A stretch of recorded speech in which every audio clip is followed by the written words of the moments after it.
Well, today we have a very exclusive interview with Sandy Munro from Munro & Associates. We talk about Nikola, Aptera, can you just put more batteries in a trailer, CyberTruck, so much more. I'm Brian. Welcome to my Tesla weekend. So I did want to thank you guys for being so patient with this interview coming out. It's got a few different video feeds, it's got a few different audio feeds, and there were some difficulties at the beginning. The whole thing was very rushed because Sandy is a very busy man, and his taxi was literally on the way when he finally had an opportunity, when we were both available at the same time, to break free and do this, and it was so awesome. He's such a great resource. So there's a little bit of B-roll at the beginning to kind of smooth it out.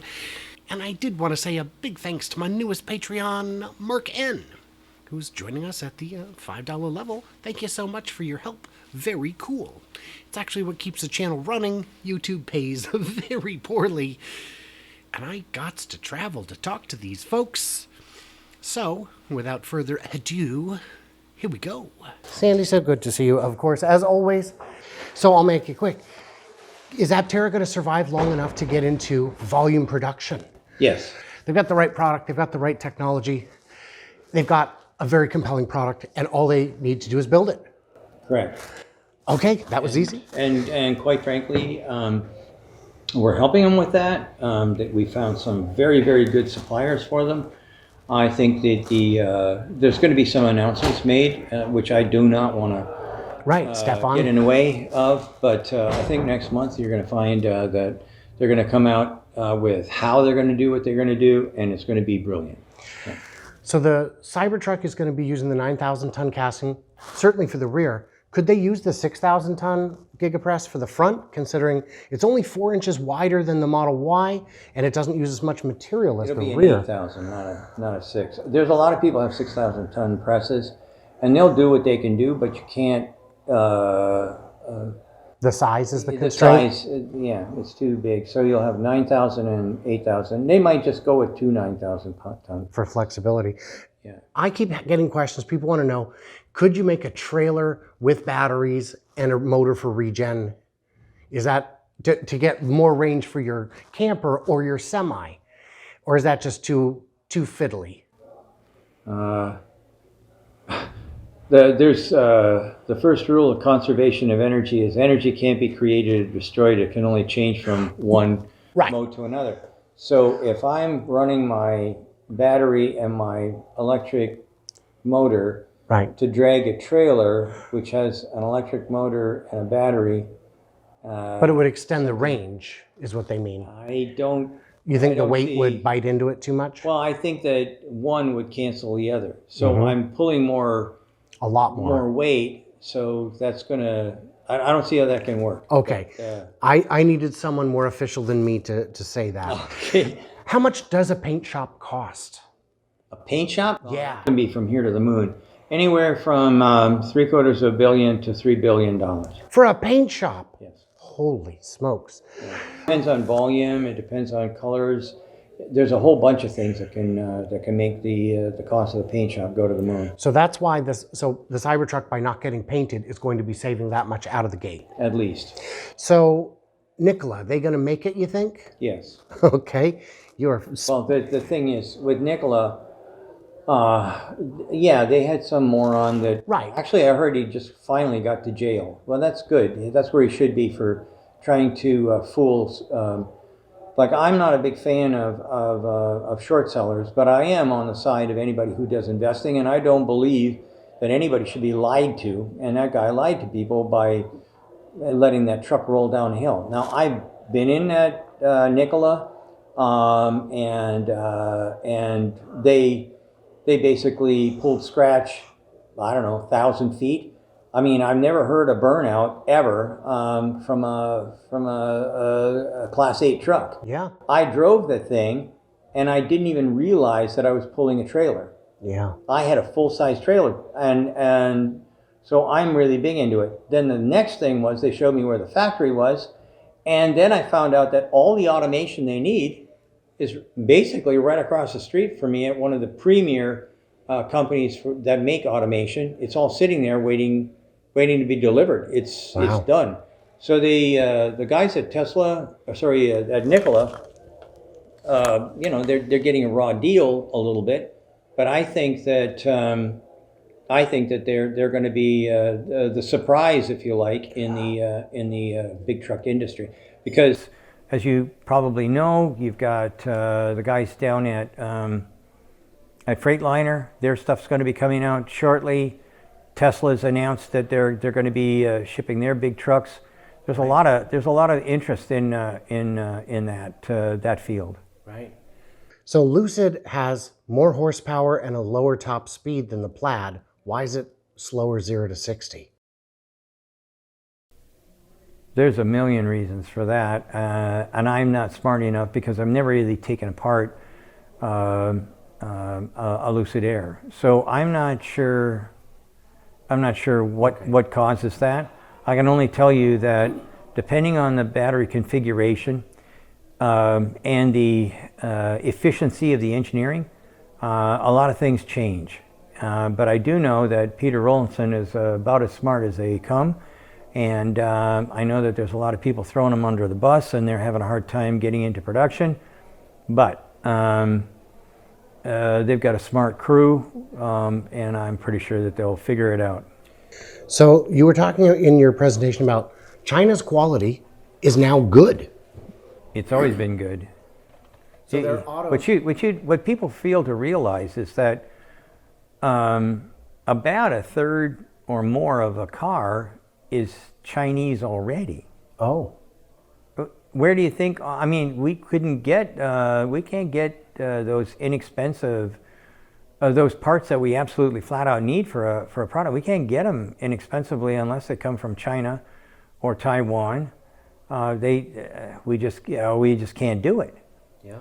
Not even the Japanese can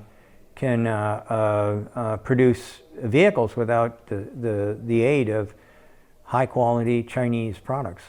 And that's why we're seeing them in Europe already getting a good foothold. They're getting a good foothold in Europe because Europe says we want to have EVs take over the ICE market. We're not seeing them in the United States because although in the olden days we were professing, we should all be free trade and there shouldn't be any tariffs and on, the current administration doesn't see things that way at all. What they're looking at is somehow turning us back into isolationism. Yeah. And isolationism really doesn't work very well for any length of time. Sooner or later you pay the price, and we're going to pay the price if we continue to screw around by persecuting countries or persecuting companies that if we're going to say that we're an entrepreneurial kind of country and whatnot, then we have to practice what we preach. Yeah. And free trade and stuff like that, to me, is a big deal for any country. Why do you think the Tesla doesn't have a bird's eye camera? Does someone own the patent on that? That's being difficult. You know what I'm talking about? Yeah, the one that looks down on the car. To be quite frank, I don't know. I've never really noticed, like I have that on my Rivian. We don't have it on the Model 3, but I never really noticed any big problem. I only want to know what's beside me and what's in back of me. I don't need to know what the birds can see. It's cute. On the Rivian, I noticed it. It's kind of interesting, but I really don't need that. Don't use it for looking out for curbs and whatnot. No, I use the side cameras. Tells me about curbs, so I don't really need to. That's a good point. What features do you wish the Tesla had that seem obvious that it doesn't have? What extra features would I want? Well, the one would be FLIR. I'd like to see that on the Tesla. I like forward-looking infrared simply because I can see through the rain, I can see through the fog, I can see through the snow, and I can actually see colors with FLIR. And you can't do that at night. I can see colors with FLIR. You can't do that with anything else. So, who has the best batteries and battery management software today? Tesla 4680 with their battery management. And it's that good? It is. Wow. Which EV companies are going in the wrong direction? EV companies going in the wrong direction. Which companies making EVs are going in the wrong direction? I think they're all going in the right direction. It's probably more about how fast are they going, or why are they slow. And I'd say that the people who are making bad bets are Volkswagen and GM. Mm-hmm. Those two for sure. They aren't moving nearly fast enough, and a lot of things that they've decided to do don't make a whole lot of sense to me. I'd say that those are the two major ones. They're huge. The one that is really the big surprise, of course, is Toyota. You saw those charts. I mean, that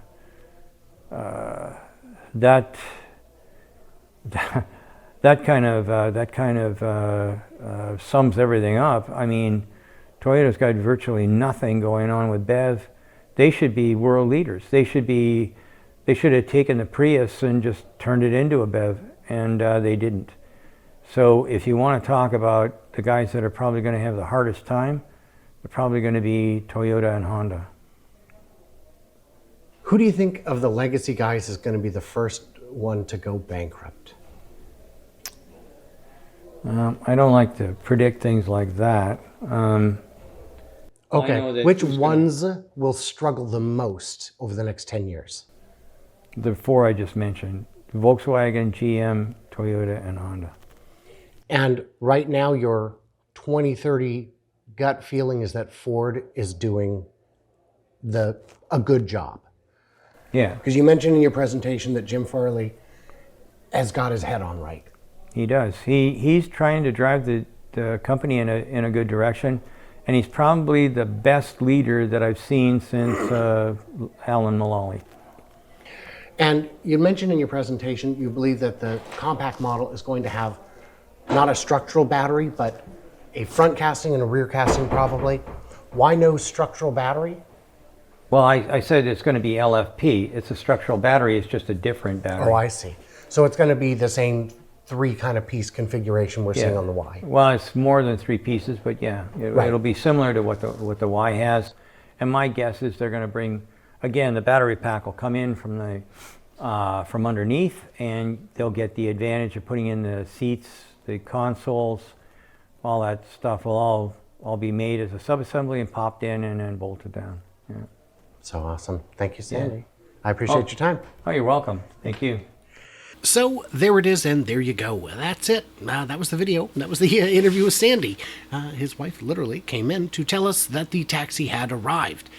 So awesome. So good to see you, Sandy, as usual. This is I've met him quite a few times now, and if you ever get a chance to meet or be near him, just hang out at the back and let everyone else ask questions, because you'll get so much insight and information from him. He's just the best.